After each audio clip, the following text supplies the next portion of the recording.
프랑크 목사님의 도르트 신조 강해 북토크 그 네 번째 설교를 함께 나누는 네 번째 시간입니다. 안녕하세요. 지난 시간까지 우리가 영원전에 택함 받아서 때가 되었을 때 그리스도께로 이끌린 사람이 갖는 특징 네 가지를 살펴보았습니다. 예수님에 대한 참된 믿음, 그리고 자녀가 아버지를 경외하듯 거룩하신 하나님을 경외하는 마음, 그리고 나의 죄로 선하신 하나님을 잃었고 나의 죄로 좋으신 하나님을 노엽게 하고 슬프게 했다는 경건한 슬픔, 그리고 그리스도의 의로움에 줄이고 목말라 하는 것이 그 네 가지 특징이었습니다. 저와 여러분 모두가 하나님의 은혜로 이 열매들 가운데 자라나시면 좋겠습니다. 하나님께 정직한 마음을 구하고 하나님께서 내 안에 행하신 것들을 보여달라고 구해서 이런 표지를 내 안에서 발견할 때마다 하나님께 영광을 돌리고 또 기뻐하며, 만약에 없거나 부족한 것이 있다면 하나님께서 이런 것들을 나에게 주시기를 기뻐하신다는 복음의 약속을 붙잡고 믿음으로 그리스도께 도망가서 간구해서 다 받으시기를 바랍니다. 오늘은 네 번째 설교의 마지막 시간이에요. 새로운 주제를 살펴보려고 합니다. 바로 선택 교리를 설교하는 문제예요. 먼저 목사님은 이제 아르미니안의 입장을 말씀하시죠. 아르미니안은 선택 교리가 사람을 혼동하게 하니까 가르치면 안 된다고 주장을 합니다. 그런데 목사님은 성경이 선택을 말하기 때문에 우리도 선택을 말해야 한다고 하시죠. 여기서 이제 사람의 모든 생각과 이유를 뛰어넘는 성경의 권위를 우리가 볼 수 있습니다. 성경이 말하는 것은 우리도 말해야 하고 성경이 말하지 않는 것은 우리도 말하면 안 됩니다. 알미니아는 요즘 많은 사람들이 그렇듯이 인간의 이성을 성경 위에 두죠. 그래서 자기가 생각하는 대로 성경을 재단합니다. 하지만 우리는 하나님보다 지혜로운 척해서는 안 되죠. 늘 겸손한 자세로 하나님께 배워야 합니다. 우리 죄에는 우리 지성의 어두움도 포함되어 있거든요. 죄 때문에 우리는 하나님의 진리를 알지 못해요. 성경이 무언 하나님의 말씀이지만 우리가 그냥 읽는다면 그 뜻을, 진짜 중요한 뜻은 알지 못합니다. 그래서 성령 하나님의 조명이 또 필요한 거죠. 근데 하나님께서 이제 아들을 우리에게 구원자로 두시면서 또 아드님에게 선지자 직분을 주셨어요. 그래서 하나님의 아들 예수 그리스도께서 하나님의 백성을 가르치십니다. 예정은 우리가 구원받은 하나님의 백성으로서 배워야 하고 또 전해야 하는 진리이거든요. 그리스도께서는 당신이 구원하신 당신 백성에게 그들이 먼저 예수님을 사랑한 것이 아니라 예수님이 그들을 먼저 사랑하신 거라고 가르치십니다. 그들이 예수님을 선택한 것이 아니라 예수님이 그들을 선택했다고 가르치십니다. 하나님께서 성령으로 그들을 그리스도께로 이끄셨고 또 영원전에 다 그렇게 하시기로 하나님의 그 은혜와 주권으로 이미 다 정하신 거라고 그렇게 가르치십니다. 구원받은 자마자 예수님께 다 이걸 배웁니다. 이렇듯 예정은 우리가 반드시 배우고 가르쳐야 되는 건데요. 신조어는 여기서 단지 선택을 설교하는 것만을 강조하고 멈추는 게 아니라 설교하되 어떻게 해야 되느냐 하는 것을 또 말을 합니다. 저는 이제 이 부분에서 우리가 좀 실수를 많이 할 수 있다고 생각을 하거든요. 그러니까 선택 예정 교리를 말을 하고 또 강조도 하는데 성경이 말하는 방식대로 하지 않고 사실상 인간의 이성대로 또 인간의 오해대로 예정을 설교하는 거죠. 이렇게 되면 사실상 알미니안과 같은 이제 잘못을 저지르는 거죠. 자, 그러면 신조는 선택을 설교할 때 어떻게 해야 한다고 말할까요? 읽어보겠습니다. 분별의 영으로 경건하고 거룩한 방식으로 적절한 때와 장소에서 지극히 높으신 분의 비밀한 길을 호기심으로 캐내려는 태도가 아니라 지극히 높으신 하나님의 이름의 영광을 위하여 그리고 하나님의 백성의 생생한 위로를 위하여 이 예정교리를 가르쳐야 한다고 말을 합니다. 여기 나온 요소들이 여러 가지가 있는데요. 하나씩 살펴볼게요. 먼저 도르트 신조는 선택과 같은 교리를 가르칠 때 분별의 영이 있어야 한다고 했습니다. 여기서 말하는 분별은 먼저는 하나님의 말씀과 그 진리를 분별하는 능력을 말을 합니다. 진리를 분별한다고 했을 때 어떤 것이 그 진리이냐라는 것을 이제 아는 것이 먼저 기본이 되겠고요. 물론 이제 그 먼저 이제 성경이 무언 하나님의 말씀이라는 걸 알고 또 거기에서 성경이 무슨 말을 하는지를 잘 아는 것이 기본이 되어야 합니다. 그런데 우리가 성경의 그 각 교리들이 있잖아요. 여러 교리와 가르침들이 있는데 그거를 하나하나 개별적으로 아는 게 아니라 이 교리 전체를 유기적으로 알아야 해요. 여러 교리 사이의 관계가 어떻게 되고 각각의 위치가 어떻게 되는지를 알아야 되거든요. 그러니까 통으로 하나로 이렇게 알아야 되는 거죠. 사실 그런 이유 때문에 우리가 그 뭐 요리문답이 됐건 아니면 뭐 조직신학 교의학 같은 거를 뭐 배우는 거거든요. 그렇지 않더라도 뭐 일반 신도는 소유리문답 같은 거 다 배워야 하는 거죠. 이렇듯 일단 교리를 지식적으로 알아야 하고요. 또 그걸 넘어서서 교리가 자기 안에서 능력으로 역사하는 그런 경험이 다 있어야 돼요. 그래서 교리를 체험적으로 가르칠 수 있어야 하는 거죠. 또 그리고 이제 자기가 하는 말이 무슨 말을 하는 건지 알면서 해야 돼요. 그러니까 예를 하나 들어볼게요. 잘못된 예인데 그러니까 예정 교리를 가르치는데 하나님의 주권만을 굉장히 강조하는 경우가 있어요. 그래서 이제 하나님께서 원하시는 대로 다 하실 권리가 있고 또 그렇게 하신다. 하나님이 다 정하셨고 우리는 그걸 바꿀 수 없다. 하나님은 영원 전에 지옥 갈 사람과 천국 갈 사람을 다 정하셨다. 만약에 내가 이 이야기를 듣고 반감이 든다면 그건 너 잘못이다. 이런 식으로 하나님의 주권과 그것에 반역하는 사람의 마음만을 계속 이제 강조하면서 가르칠 수 있거든요. 근데 그러면서 사람이 믿을 수 있는 아무런 근거를 주지 않아요. 마치 모든 게 다 이제 하나님 손에 달려 있어서 사람은 아무것도 할 수 있는 게 없는 것처럼 그런 뉘앙스를 풍기면서 이게 예정 교리를 전할 수가 있는 거죠. 근데 또 그렇게 해놓고는 뒤에 가서는 회개해라 그래요. 이게 말이 안 되거든요. 그렇죠. 앞에서는 사람이 할 수 있는 게 아무것도 없고 하나님이 모든 거 하는 것처럼 말해놓고 뒤에서는 회개해라. 회개한다 한들 그게 뭐를 바꾸겠어요. 그런 식이라면. 마찬가지 믿으라 한들 뭐가 바뀌겠어요. 그러니까 이런 식으로 예정 교리를 전하는 것은 도르트 신조가 말하는 방식은 아니에요. 물론 이제 하나님이 모든 걸 다 정하셨죠. 그건 절대적인 진리입니다. 그리고 예정 교리에 반감을 갖는 거는 인간의 죄성의 표현이에요. 도르트 신조 그렇게 안 가르치죠. 그렇죠? 어떻게 가르쳤나요? 도르트 신조는 사람의 죄부터 가르쳤죠. 그리고 그 죄에 대한 책임이 사람에게 있다는 것을 분명히 했고요. 그리고 하나님께는 죄인을 구원하실 아무런 의무가 없다. 그래서 하나님께서 모두를 자기 죄 가운데 남겨두시고 그 때문에 심판받게 하시더라도 하나님께서는 전혀 불의를 행하시는 게 아니다 라는 사실을 분명히 하는 거에서부터 예정 교리를 시작했잖아요. 그리고 나서는 어떻게 했어요? 복음을 얘기했죠. 하나님께서 사람들이 구원받을 수 있도록 아들 예수 그리스도를 보내셨다는 것. 그리고 복음의 약속, 무슨 약속이 있죠? 여러 가지가 있지만 누구든지 믿는 자마다 죄 용서와 영생을 선물로 주신다는 그런 약속. 예수님께로 나오는 자마다 예수님께서 결코 내어쫓지 않는다. 하나님께서 의인이 아니라 죄인을 구하러 오셨다. 누구든지 구하면은 받는다는 그런 약속을 분명히 가르쳤어요. 그리고 나서 이제 약속을 받아들인 사람한테 너희가 믿은 것은 사실은 니네가 먼저 한 게 아니라 하나님께서 너희 안에 성령을 주시고 너희에게 믿음을 주신 거라고. 그리고 하나님께서 그렇게 하신 거는 시간 가운데 임의적으로 정하신 게 아니라 영원 전에 세상을 만드시기도 전에 다 그렇게 하시기로 계획하신 거라는 그런 식으로 예정을 가르쳤잖아요. 자, 신조의 이야기를 이어가 볼게요. 신조는 또 뭐라 그랬냐면은 예정을 가르치는 때와 장소가 적절해야 된다고 그랬어요.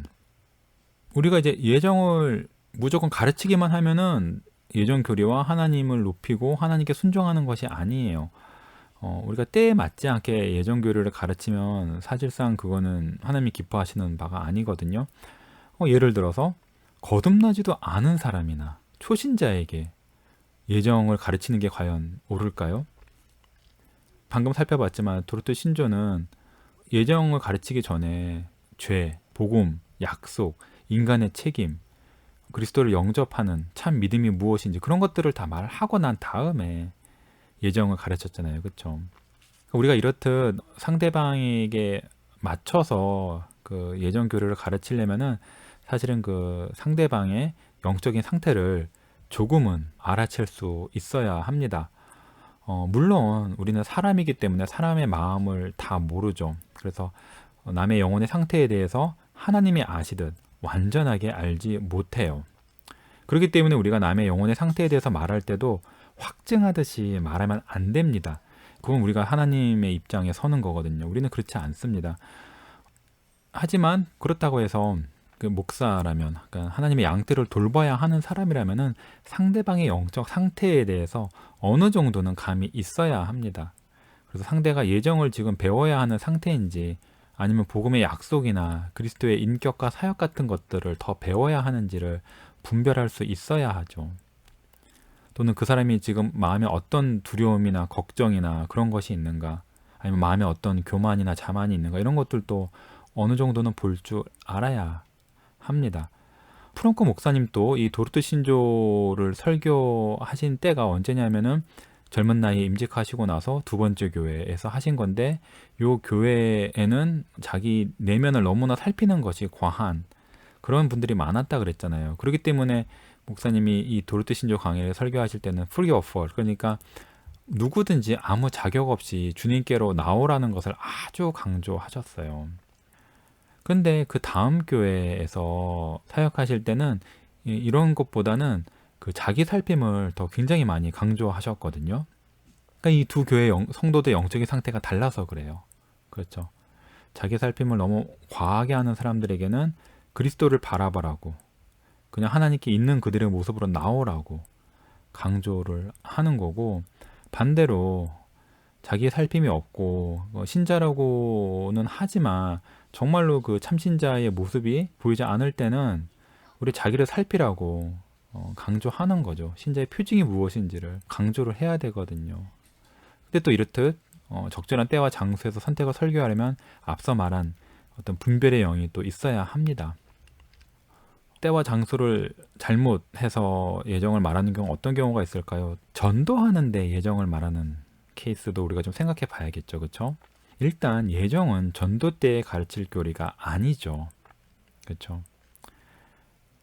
뭐 예정을 직접 말하진 않더라도 은근히 예정의 그 언어 랭귀지로 예정 전도를 말할 수도 있어요. 무슨 뜻이냐면은 뭐 전도지나 아니면 기독교 아주 기본 교리, 그러니까 초신자나 또는 불신자 세 가족을 위한 아주 기독교 기본 교리를 가르치는데, 예수님을 구원자로 말을 하는데 어떤 식의 표현하냐면은 예수님이 죄인을 구원하러 오셨다, 또는 예수님이 죄인의 구원자다, 이런 식의 표현을 쓰지 않고, 전도적인 표현을 쓰지 않고 예수님이 택자를 구하러 오셨다, 예수님이 자기 백성을 구하러 오셨다 라고 말하는 것은 그 말 자체가 신학적으로는 100% 맞는 말이지만 상황에는 맞지가 않아요.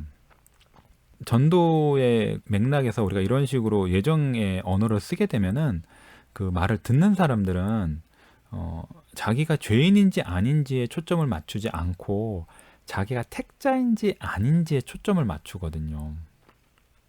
근데 예수님은 그렇게 하지 않으셨어요. 그렇죠? 예수님은, 예수라는 이름 자체가 자기 백성을 죄에서 구원할 구원자라는 뜻이긴 하지만 죄인들에게 그 죄를 용서하시고 죄인을 구원하시는 하나님의 그 복음을 전하신 거거든요. 그리고 또 우리가 이런 식으로 그 예정의 언어를 사용해서 전도를 하게 되면은 이 전도 메시지를 듣는 사람은 마치 구원이 제한된 것처럼 느껴요. 그래서 전도 메시지를 듣더라도 이 구원은 나를 위한 게 아니구나, 또는 나는 예수님께로 갈 수 없는 사람이구나, 내가 혹여 가더라도 예수님이 나를 반겨주시지 않겠구나라는 생각을 하게 되죠. 보통 사람이 본성상 구원에 대해서 자기 거라고 생각하지 않아요. 자기랑 상관없다고 생각하거든요. 예수님에 대해서 온 인류의 보편적인 구원자가 아니라 그냥 뭐 서양 것, 한국 분들이 이제 서양 종교다, 아니면 옛날 중동의 지역 신이고 그런 식으로 그냥 뭔가 자기랑 먼 걸로 생각을 하게 되죠. 자기한테 익숙한 게 아니니까. 그리고 또 이제 그 사탄이 어떤 식으로 일을 하냐면은 사람의 마음에 구원은 너의 것이 아니라는 식으로 마음을 불어넣거든요. 그러니까 우리가 예정을 이렇게 그 전도할 때나 초신자들에게 예정의 언어로서 말을 하게 되면은 사실상 하나님을 높이는 게 아니라 오히려 그 사람이 예수님께로 오는데 방해가 되고 심지어 사단의 도구로서 사용될 남용될 위험이 있어요. 그러니까 이런 것들도 우리가 분별해서 잘 얘기를 해야 됩니다. 그러니까 우리가 이제 사실은 이제 교리적으로 어떤 말이 맞냐 틀리냐는 반드시 알아야 하지만 그 교리를 어떻게 사용해야 되는지에 대해서도 감이 있어야 돼요. 그리고 또 사람 안에 어떠한 마음들이 있고 어떠한 영혼의 활동들이 있고 또 그 마귀가 어떤 거짓과 유혹을 하는지 등도 사실 알아야 되거든요. 그리고 하나님께서 사람의 영혼을 어떻게 다루시는지 알아야 해요. 예수님께서 그 사람의 영혼을 얼마나 부드럽게 다루시는지 또는 얼마나 그 단호하게 다루시는지 그런 것들을 알아서 예수님이 사람을 대하듯 사실 예수님이 나를 대하듯이 복음이나 그런 것들 가르치고 전하고 해야 되거든요. 이제 이런 이유로 사실 우리가 이제 체험적인 개혁주의를 강조하는 겁니다. 진짜 그리스도인의 삶이 영혼의 활동이 어떤가, 진리가 성경의 진리가 어떻게 우리 영혼에서 활동하느냐 이런 것들을 잘 알자는 거죠. 계속해서 예정 교리를 잘못된 방식으로 사용하는 예를 좀 계속 다뤄보고 싶은데요. 이제 어떤 분들은 이제 설교나 교리 설명에 있어서 하나님이 사람을 구원하는 이런 대목만 나오면은 뭐 사람 또는 죄인이란 말을 전부 다 택자로 다 바꿔요. 하나님이 사람을 구원하신다라는 표현을 남겨놓지 않는 거예요. 하나님은 택자를 구원하신다. 뭐 하나님께서 택자를 중생시키실 때는 하나님이 택자의 마음에 믿음을 주실 때 이런 식으로 다 택자란 말로 다 바꿔버리는 거죠. 이게 마치 그렇게 하지 않으면은 자기가 이제 알미니안처럼 말하는 거고 이제 하나님의 진리를 왜곡하는 것처럼 그렇게 느끼시거든요. 그런데 성경을 보면은 그렇게만 말하지 않죠. 그렇죠? 어떨 때는 예수님이 죄인을 구원하러 오셨다고 말하고 어떨 때는 자기 백성을 구원하러 오셨다고 말하거든요. 둘 다 맞는 말이고요. 그렇죠? 그러니까 앞에서 말씀드렸듯이 어떤 상황이고 어떤 목적이고 어떤 맥락에서 말을 하는가에 따라서 두 가지를 적절히 써야 돼요. 셋째, 넷째 교리에 가면 더 자세히 알아보겠지만 하나님이 구원을 계획하시는 것하고 그리스도가 구원을 획득하시는 것하고 성령께서 구원을 적용하시는 것, 이 세 가지가 구별되면서도 긴밀히 엮여 있거든요. 이 세 가지 관계를 좀 잘 알아야 돼요. 그래야지만 우리가 그 예정을 적절한 때와 위치에 가르칠 수 있는 거죠. 또 늘 예정만 가르치는 것도 잘못된 거죠. 예정이 중요한 교리지만 예정이 모든 교리는 아니거든요. 예정을 안 가르치는 건 잘못됐지만 예정만 너무 말을 많이 하는 것도 좋지 않아요. 성경에는 많은 교리가 나옵니다. 우리가 요리문답이나 신앙 고백서를 봐도 예정이 차지하는 부분은 분량이 많지가 않아요. 그러니까 사실 고백서 같은 데 보면은 요리문답에 보면 그리스도에 대한 얘기가 더 많이 나오죠. 우리가 그리스도의 십자가와 부활의 능력을 경험하지 못한 채 예정을 말하는 것은 아무 의미가 없어요. 사실 주제 넘은 일이거든요. 우리 믿음의 대상은 예수 그리스도이지 예정이 아니에요. 우리는 그리스도를 알고 그리스도가 순종과 죽으심의 공로로 얻으신 온갖 구원의 그 완전한 혜택, 그 복들을 알고 또 그것을 나에게 달라고 간구하고 믿음으로 받아 누리고 하는 이런 그 신앙의 가장 핵심 활동에 일단 초점을 많이 맞춰야 합니다. 물론 이제 예정을 많이 말씀하시는 분들의 목적은 제가 알고 동의를 해요. 왜 그러냐면은 예정이야말로 진짜 사람을 겸손하게 하고 모든 구원의 그 선과 공도를 하나님께 돌리거든요. 이게 사실 가장 중요한 거기 때문에 이런 의미에서는 사실은 예정을 늘 말을 해야 된다는 거죠. 그러니까 항상 이런 자세를 가져야 되니까. 자, 신조는 또 이어서 예정을 가르칠 때 경건하고 거룩한 방식으로 해야 한다라고 말을 했습니다. 우리가 사실 이제 예정뿐만 아니라 다른 교리들도 다 마찬가지인데 이 교리를 가르치다 보면은 마치 그 학교에서 교과 과목 가르치듯이 아니면 학원에서 가르치듯이 객관적으로 진리를 객관적인 자세로 접근해가지고 객관적으로 설명하거나 논리적으로 그러니까 상대방에게 납득시키고 이해시키고 하는 데만 초점을 맞춰서 가르칠 위험이 있어요. 다른 경우는 정말 칼빈주의를 위해서 칼빈주의를 가르치는 경우, 그러니까 교리를 위해서 교리를 가르치는 경우, 이런 태도를 취할 수도 있죠, 우리가. 또는 알미니안을 그냥 비판하기 위해서, 또는 현대 복음주의를 비판하기 위해서, 대다수의 교회를 비판하기 위해서 칼빈주의와 예정을 강조하는 경우도 있죠. 그런데 우리가 이 거룩한 하나님의 예정 교리를 속되게 써서는 안 되거든요. 예정 교리를 가르치거나 강조할 때 혹여 내가 남을 비판할수록 내가 의로워진다는 그런 은밀한 마음은 없는지, 예정 교리를 알고 가르치는 것을 나의 의로움으로 삼고 있지는 않은지 살펴봐야 합니다. 네. 그리고 우리 교리 논쟁이라는 것은 피할 수 없고요. 필요하고요. 반드시 해야 하지만 목사의 주된 사명은 논쟁을 하는 게 아니라 하나님의 양떼를, 그리스도의 양떼를 하나님의 말씀으로 먹이는 거거든요. 사실 그리고 저나 이제 목사님이나 일부러 언급을 계속 안 했는데 이제 개혁주의 예정론에는 두 가지가 있죠. 프랑크 목사님의 다른 책 예수 그리스도 외에 다른 터는 없네. 거기에 보면은 목사님이 교단 잡지의 에디터로 실으신 사설에 타락 전 선택설과 타락 후 선택설 얘기가 나와요. 뭐냐 하면은 영원 전에 하나님께서 다 이제 하나님 마음 안에서 생각 안에서 세상에 일어날 모든 일과 특히 사람의 영혼의 운명을 정하셨는데 그때 택하시는 대상이 타락한 죄인이 택하심의 대상인가 아니면 타락하기 전에 사람이 택하심의 대상인가 하는 그런 문제거든요. 근데 이제 도르트 신조는 그러니까 지금까지 공부하셨으면 이제 아시겠지만 타락 후 선택설이죠. 다 지금 죄인을 대상으로 택하신다고 다 그런 게 랭귀지로 썼거든요. 전택설, 후택설 문제는 전혀 다른 문제라서 제가 여기서 말하고 싶지는 않은데 개인적으로 저는 전택설에도 중요한 진리가 있고 후택설에도 중요한 진리가 있고 둘 다 성경의 지지를 받아요. 이게 어떻게 보면은 그 사람의 이성이 알 수 없는 하나님의 신비인데 근데 저는 이제 설명은 지금까지 다 후택설로 설명을 했습니다. 이게 신자의 체험과 일치하고 영혼을 봤을 때 안전하기 때문이에요. 이게 훨씬 더 신앙생활에 있어서 기본적인 유익이 있습니다. 우리는 기본적인 것부터 해야 되거든요. 기본적인 게 되지 않는 상태에서 너무 크고 높은 진리를 배우려다 보면은 넘어지기가 되게 쉬워요. 잘못된 길로 가기가 되게 쉬워요. 예. 이렇던 전택설, 후택설이 있는데 이거를 또 강조하고 이 둘 중에 뭐가 맞다 이거에 너무 포커스를 맞추는 것도 저는 과연 이제 그 예정을 정말 하나님이 주신 그 목적대로 가르치는 것인가 좀 생각해 볼 필요가 있다고 생각을 합니다. 자, 신조가 예정을 경건하고 거룩한 방식으로 가르쳐야 한다고 말을 했는데 이렇게 가르치려면 마음에 경건한 마음, 거룩한 마음이 있어야겠죠. 그쵸? 여기서 이 신조의 말은 단지 경건하고 거룩한 말투와 태도를 말하는 게 아니잖아요.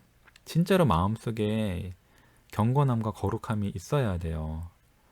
하나님에 대한 경외감이 있어야 되고 하나님의 신비를 내가 다 알 수 없다는 겸손이 있어야 하죠.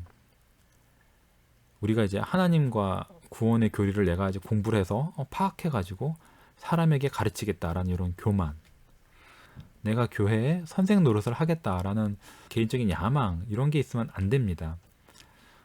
하나님의 구원의 신비는 너무도 크고 나는 미약한 죄인이지만 하나님께서 성경에서 분명히 말씀하셨고 또 그 진리를 나에게 보여주셨고 그 진리를 내가 맛을 봤고 능력을 맛봤고 또 이 진리가 신앙생활에 정말로 중요하다라는 것을 하나님의 말씀뿐만 아니라 나의 경험으로 알고 그렇기 때문에 내가 정말 두렵고 떨리지만 내가 그래도 하나님의 진리를 내가 말을 한다.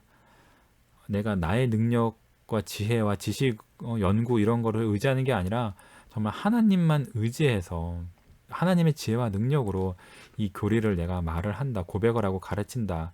라는 그런 마음이 있어야겠죠. 그러니까 이러려면 사실 하나님께서 나에게 이 구원의 비밀을 보여주셨다라는 그런 좀 감각이 있어야 돼요. 그러니까 신자가 그게 있거든요.